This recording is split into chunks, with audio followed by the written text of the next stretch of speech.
বন্ধুগণ, আজকে আমি আপনাদের সঙ্গে শেয়ার করব ইফতারের রুটি পরোটার সঙ্গে কিংবা সাহেরি ভাতের সঙ্গে দারুণ একটি চিকেন রেসিপি কয়েক টুকরো দিয়ে।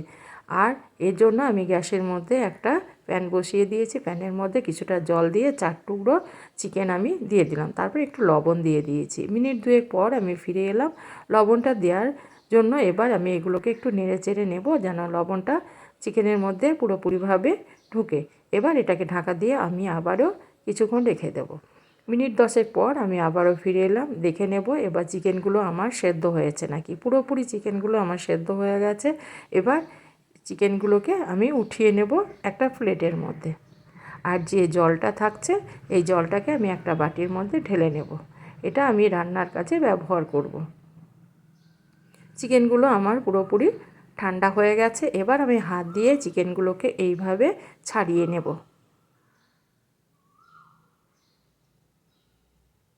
প্রত্যেকটা চিকেন আমার ছাড়ানো হয়ে গেছে। এবার আমি মূল রান্নায় ফিরে আসব।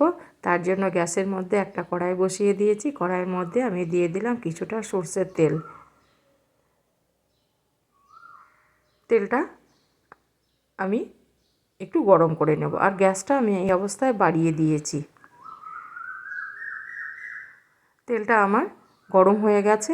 এবার আমি দুটো মিডিয়াম সাইজের আলুকে এইভাবে কেটে রেখেছিলাম সেটাকে দিয়ে দিলাম। আলুটা দিয়ে দেওয়ার পর আমি দিয়ে দেব পরিমাণ মতো লবণ। লবণটা দেওয়ার পর এবার আলুটাকে আমি নেড়ে চেড়ে কিছুক্ষণ ভেজে নেব।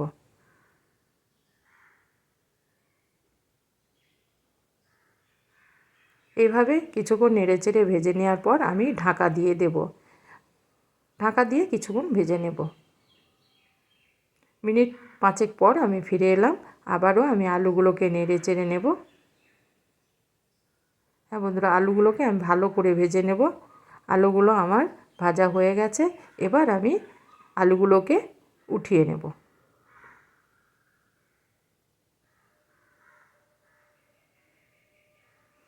সমস্ত আলু উঠিয়ে নেওয়ার পর এই তেলের মধ্যেই আমি রান্নাটা সেরে নেব। তার জন্য আমি এখানে ফোড়ন দেব। একটা তেজপাতাকে ফাটিয়ে নিয়েছি আর দিয়েছি গরম মশলা, 2 টুকরো দারচিনি, 2 টুকরো ছোটো এলাচ আর 2 টুকরো লবঙ্গ, আর দিয়ে দিলাম 1 চামচ গোটা জিরে। এগুলোকে একটু নেড়ে চেড়ে প্রথমে ভেজে নেব। তারপরে এখানে আমি দিয়ে দেব 2টো বড় সাইজের পেঁয়াজকে আমি কেটে রেখেছিলাম, সেটাকে দিয়ে দিলাম। পেঁয়াজটাকে আমি নেড়ে চেড়ে একটু ভেজে নেব।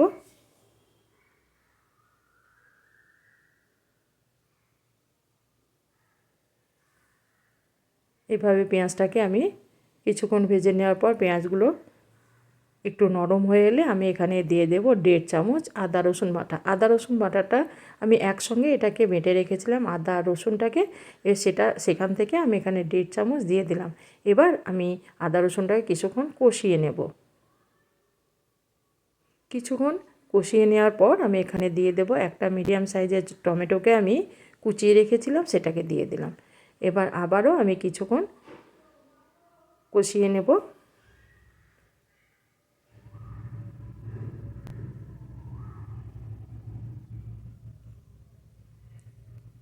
এইভাবে কিছুক্ষণ কষাতে কষাতে আমার সমস্তগুলোই নরম হয়ে যাবে।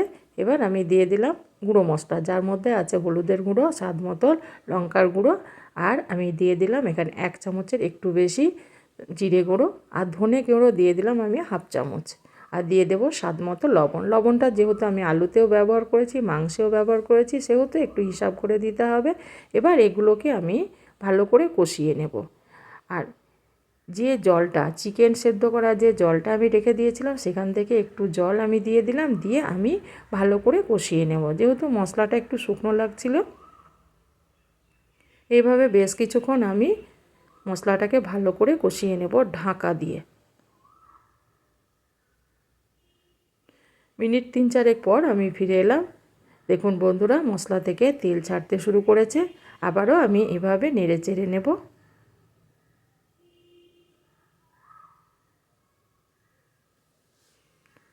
মশলাটা আমার সুন্দর কষানো হয়ে গেছে। এবার আমি দিয়ে দেব যে চিকেনগুলোকে আমি ছাড়িয়ে রেখেছিলাম, সেগুলোকে দিয়ে দিলাম। এবার চিকেনটাকেও আমি ভালো করে মশলার সঙ্গে কষিয়ে নেব। আর চিকেনটা যত ভালো কষানো হবে এই রান্নার টেস্টটাও তত ভালো হবে।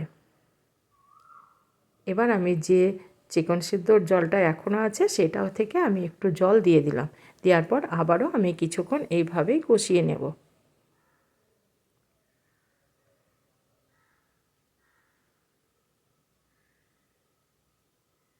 গ্যাসটা আমি এখন মিডিয়াম দিয়েছি। বেশ কিছুক্ষণ আমার চিকেনটা কষানো হয়ে গেছে। এবার যে আলুগুলোকে আমি ভেজে রেখেছিলাম সেগুলোকে দিয়ে দিলাম।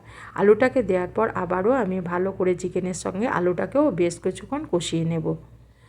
হ্যাঁ বন্ধুরা, যত বেশি কষানো হবে মাংসের টেস্ট বা আলুর টেস্টটাও তত ভালো হবে। এবার একটু শুকনো লাগছে আলুটাকে দেওয়ার ফলে, সেই জন্য আমি যে চিকেন সেদ্ধ জলটা ছিল সেটাকে আমি সম্পূর্ণ দিয়ে দিলাম। দিয়ে আবারও আমি কিছুক্ষণ এইভাবেই কষিয়ে নেব।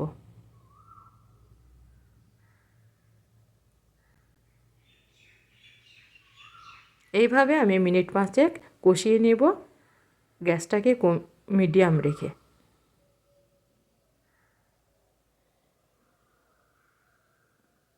আলু চিকেন আমার সুন্দর কষানো হয়ে গেছে। এবার আমি এখানে দিয়ে দেব গরম জল। হ্যাঁ বন্ধুরা, এখানে ঠান্ডা জল ব্যবহার করবেন না, আমি এখানে গরম জল ব্যবহার করেছি। গরম জল ব্যবহার করলে টেস্টটা দারুণ হয় আর খেতে ভালো লাগে।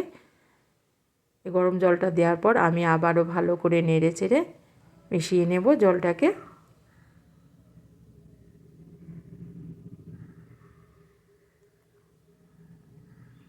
এবার আমি এটাকে ঢাকা দিয়ে মিনিট 5 রান্না করে নেব।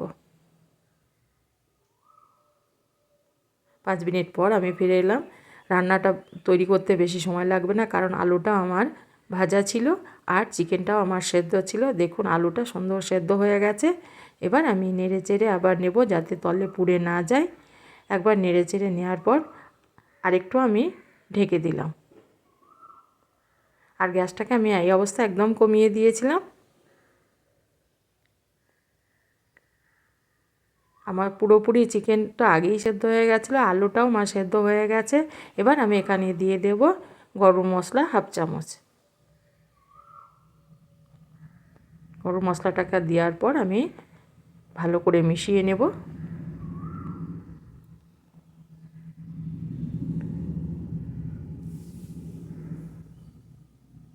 এবার আমি দিয়ে দেব কিছুটা কুচনো ধনেপাতা।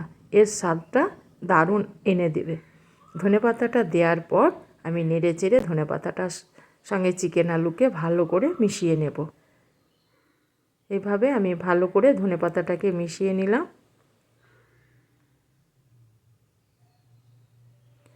আমার ধনেপাতাটাও মিশে গেছে। এবার এটাকে আমি ঢাকা দিয়ে মিনিট 3 রেখে দেব রেস্টে। তারপর আমি গরম গরম পরিবেশন করব। দেখুন বন্ধুরা, আমি এবার 2-3 মিনিট পর ফিরে এলাম। একটা প্লেটের মধ্যে আমি উঠিয়ে নেব।